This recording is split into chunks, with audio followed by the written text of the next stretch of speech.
hemos comenzado la jornada intentando hacer un símil entre la nutrición, el equilibrio que tenemos los humanos a nivel de nutrición, con la nutrición de nuestros suelos.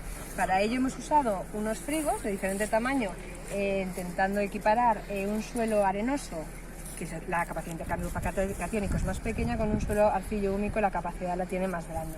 Y muy importante que dentro de los frigos, que sería nuestro complejo, ¿no?, del suelo, se encuentren equilibrados, ¿vale?, a nivel de nutrientes, simbolizando pues magnesios, potasios, calcios, todo lo que entra a formar parte de nuestro complejo arcillo húmico, de nuestro complejo arenoso del suelo, que sería la capacidad de intercambio catiónico. Hemos visto cómo la podemos aumentar en algunos casos añadiendo materia orgánica. ¿Y quién va a ser el encargado de equilibrar estas dietas que tenemos dentro, si conseguimos aumentarlo o si conseguimos desequilibrarlo? Va a ser el azufre, en determinados casos con determinados nutrientes, que es lo que vamos a ir viendo a lo largo de la exposición.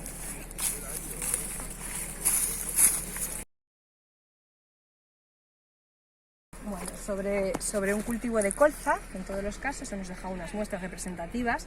En este primer punto lo que hemos hecho es añadir en una colza azufre, en el segundo plot de ensayo es un compost de gallinaza y en el tercero el compost con azufre. ¿Por qué? Porque el azufre que le estamos añadiendo al cultivo lo tenemos que transformar en sulfatos para activarlo de alguna manera. ¿Cómo se transforma en sulfato? Lo transforman estas dos bacterias, la Thiobacillus y la Paracoccus. Son bacterias que en condiciones óptimas de trabajo necesitan oxígeno, importantísimo, un pH medio entre 6,8 y 7,5, que el suelo retenga cierta humedad, y una temperatura de suelo de 20 a 25. Este sería lo óptimo para que trabajen, para que nos descompongan ese azufre y lo oxiden a sulfatos, que es la forma ya activa en la que va a trabajar en el suelo, para corregir o para aportar determinados factores que veremos a continuación, ¿vale? ¿Qué pasa con estas bacterias? Que sí comen azufre, vale, comemos solo azufre, pero para que trabajemos bien y lo oxidemos de forma correcta necesitamos además carbonato y nitrógeno, aparte del azufre, en una relación 208:1. Es lo que hemos forzado en estas tres situaciones, y como podemos ver, el cultivo, al aportar a las bacterias, en el último de los tres casos, ese carbono y ese nitrógeno junto con el azufre, ahí sí han trabajado mucho mejor y han podido producir los sulfatos de forma más correcta. En la analítica de suelo, que es lo que mostramos en los paneles posterior, que se ha hecho alrededor de los 70 días de cultivo, podemos ver cómo hemos fijado esos sulfatos, cómo se han transformado esos sulfatos en este suelo, que queda en este suelo, ¿no?, de sulfato. En este caso de azufre tenemos un 2%, en el caso del compost solo existe un 1%, y la relación óptima que hemos conseguido, además añadiendo compost y azufre, hemos conseguido unos sulfatos de un 4% en el suelo.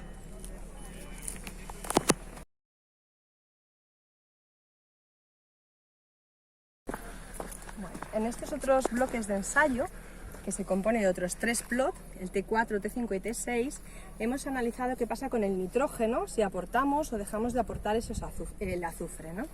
Sabemos que el nitrógeno a nuestros cultivos los podemos aportar de varias maneras. Una de ellas es en forma nítrica, que es como la planta lo va a asimilar, además, en su gran mayoría.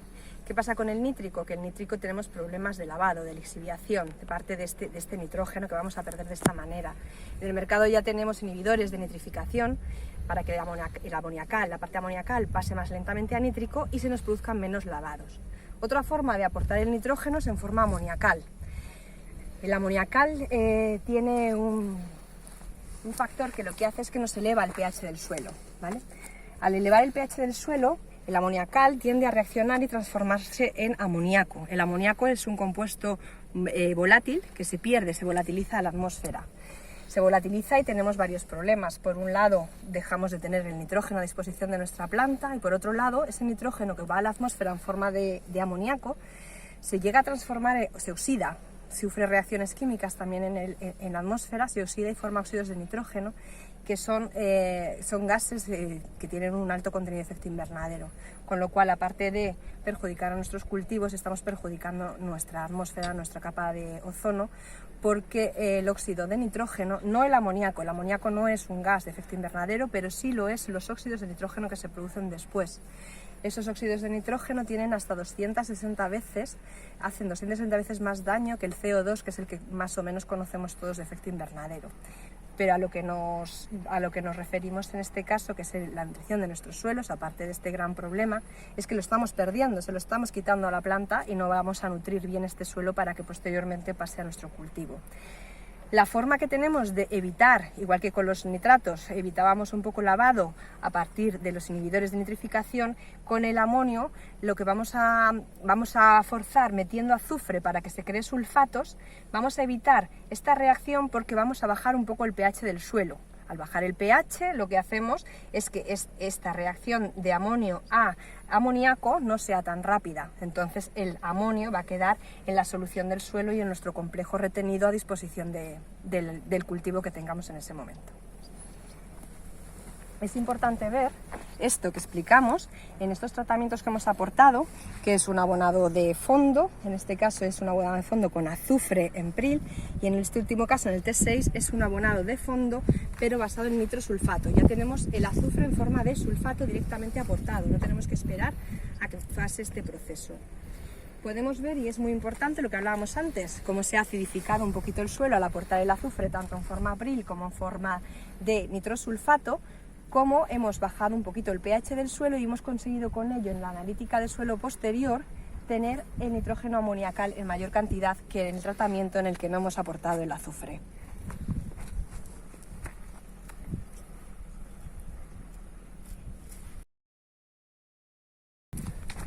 Esta zona de ensayo hemos forzado, aparte de que los suelos que tenemos por nuestra zona son altos en carbonatos, pero lo hemos forzado aún más. Hemos querido meter mucho carbonato a ver qué sucede y luego añadir el azufre.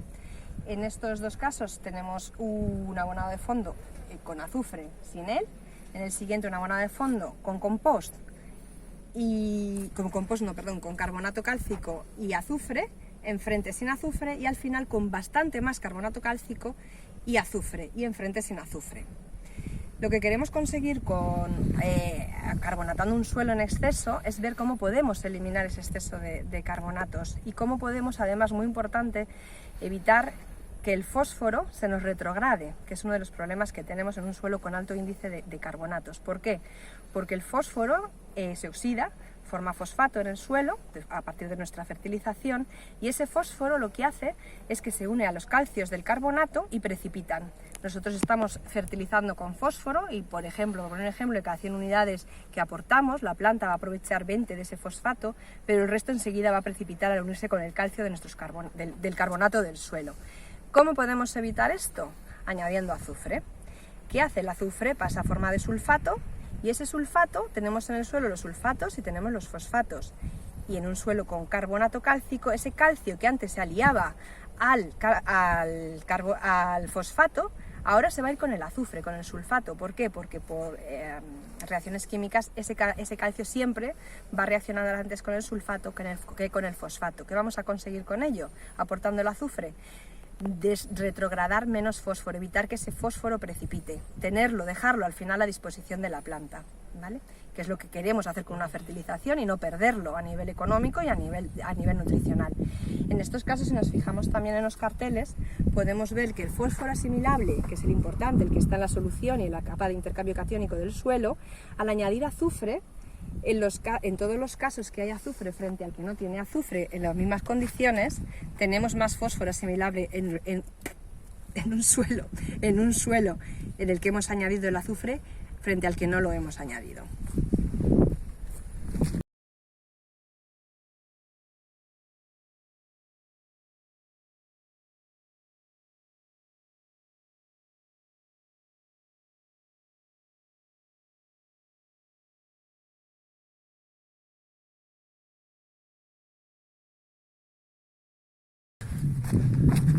En este último punto del trayecto lo que tenemos es un suelo de un agricultor que por error o por iniciativa que hizo lo contrario de lo que estamos hablando. Metió una dosis altísima de azufre, metió cerca de los 3.000 kilos por hectárea. ¿Qué consiguió con ello? Saturar el complejo de sulfatos, y que ese sulfato hiciera como si fuera un francotirador, ¿no? Cazará cualquier otro compuesto que pasara por ahí, ya sea potasio, sodio, se combina con el sulfato y lo precipita. Al unirse con estos otros compuestos necesarios para el cultivo, queda desequilibrado nuestro suelo, nuestro complejo de intercambio, y en la planta no va a tener nutrientes suficientes para que su ciclo sea correcto. Llevamos estos suelos a estos Rhizobox. En el primer caso podemos ver este suelo con un cultivo de colza, lo pequeñita que ha quedado con las mismas condiciones, y al lado podemos ver este suelo corregido, que ahora veremos cómo, con esta misma colza que ha crecido ya en condiciones óptimas.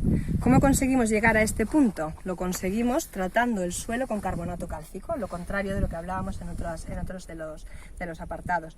Le saturamos de carbonato cálcico, ¿para qué?